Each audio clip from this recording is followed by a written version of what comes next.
aspiring realtors in this market, this is for you. I want to take you back to where my journey began. Welcome to today's Realtor Chronicle, your ultimate guide to mastering your real estate game. First things first, I knew the companies that I chose to work for would play a very crucial role in shaping my career. And I wanted a very strong training ground, companies that had very strong reputation in the market, and also like a very strong base in terms of the wealth of knowledge. So here are my 5 picks of the key things that I looked out for choosing the workstations I would send out my CV. And I hope what I'm going to share today would help someone out there. You're looking out to attach yourself somewhere. These are my 5 picks. Number 1 was company reputation. I used to do my research, just check on the feedback from their clients, check on their market presence. What are they known for? Is that in line with what I wanted? And I remember that time I sat down and I lined up the 3 top companies back in the day when I was starting, and I told myself, these are the companies I want to work for, just by checking out on the reputation they had in the market and how highly clients and employees would talk about them. So that's one of the things you need to look out for. Number 2, I would say training and development programs. I'll shock you guys just to mention, in the year 2016, I had done all my local certifications. And I attached this to the companies I worked for because that was one of the things that was highly pushed. In terms of, you need to be registered to get a pay rise, you need to be an ISK member. Immediately after campus, you needed to be a graduate member of ISK. And then now there's a full membership of ISK. And they would probably take us through the importance of joining these professional bodies. And for me, this was a really key factor because it made you just move out and get out of your comfort zone. You can imagine, when I sit down, I can't imagine the last 7 years I've been registered, licensed, and I meet people and I ask them, are you licensed? Someone would say no, and I'm just like, why? But I strongly feel the environment that you work in, the company that you choose, if they don't speak that language, they're not going to push you to do some of these things. And they're very important. Simply because you network, you also get to understand, just interacting with seasoned investors. I've always believed, or rather I always believed, that training and development programs would make me meet people who will actually provide a base for me to learn the ropes of real estate, negotiating, how to look at real estate markets, understanding the key pillars of real estate. And that actually, I got that from the companies I worked for. Number 3, I would say company culture. Let me just say, a supportive culture or an environment will provide personal and professional growth. All the companies that I worked for, we didn't get, or rather I didn't get a situation where I was pressured. It was more of task,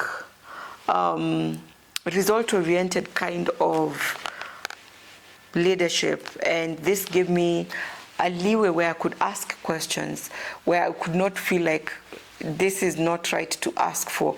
Very friendly people and a culture that always fostered growth in every aspect.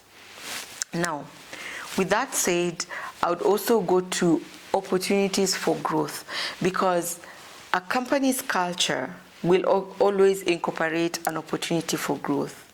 And this is where companies that promote from within, you're given new challenges to to push you outside your comfort zone. For me, that was very high in my list. So when you're looking out for something, look for the company culture.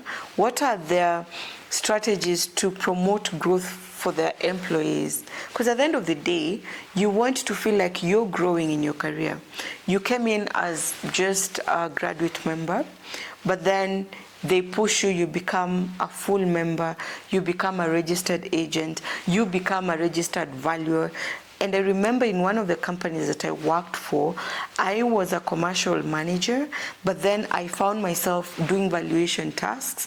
I got registered and I was not in the valuation department. That for me was amazing. It was just something that I knew I would not get it from any other company. Now, you could also find an opportunity where a company would allow you to move around different pillars or different departments. You're in agency, you're in valuation, you're in agency, valuation, I would say property management. That gives you an opportunity to understand the different aspects of real estate. So if you get such an opportunity from a reputable company that also fosters training and development programs for their employees, I would say go for it, okay? Now, there is also something that very few companies would actually foster, and this is mentorship and networking events. I'll take you back to when I used to work for one of the last company I worked for. I remember when ISK used to have dinners, they would pay for every ISK member, whether you're a graduate member or a full member. And this was just to foster networking spirit in the company. Would be flown to Kisumu, to Mombasa for 2-3 days and come back. And that was really inspiring. The other thing is they would actually pay for our annual premiums for these professional bodies. So ideally, you wouldn't have to miss out on any networking event. If there's maybe RICS is coming and they would love some of the members to join, they would pay for them. And that is now fostering mentorship and networking. So for me, I would say that was one of the top also lists that I used to look out for. And I remember I used to have this skill. Does company X do ABCD? So if you have that, then I feel like strongly it could set you for a successful career in the real estate market. Just make sure you also identify, because I remember my career coach or my mentor in real estate was, or rather we crossed paths in my training ground, or at the companies that I worked for. And it's good because that's when now you actually also look at the key things you need in a mentor. You will never know if you're not working in the same environment.